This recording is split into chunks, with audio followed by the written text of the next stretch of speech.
This drawing is of Celia Birtwell in Paris in 1973. I often think it could have been me. This is what I looked like maybe a year before I left on my first trip to Europe. I arrived in London on the 28th of September 1973, and that very first night I saw the Rocky Horror Picture Show. On the 10th, R.B. Kitai had me over for tea. I saw his famous painting of David Hockney and mentioned it. So he asked me if I wanted to come back for dinner. I did, and to my surprise, there was David. We went out that night with John Golding and James Joel and had drinks, and then David drove me back to his place on Powys Terrace. But he got a call from either Celia or Ozzy, and they were having some trouble, so he had to leave me alone. So anyway, I took a shower in that famous shower that you see in A Bigger Splash.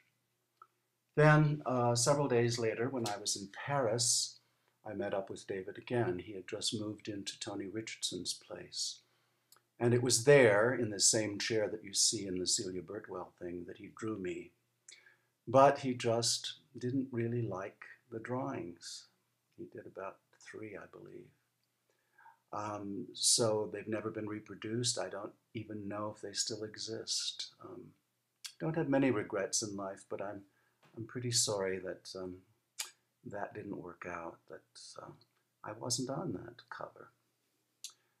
Anyway, we had a good time. I had snails for the very, very first time ever there in Paris with David and Jean Léger.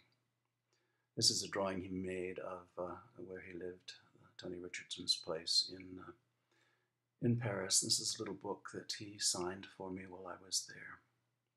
This is Celia a month or so later after my visit, drawn in that very same chair in which I was.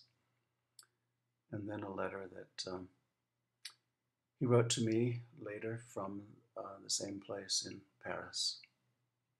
I didn't have a camera with me. This is the only photograph I have of me on that first trip to Europe.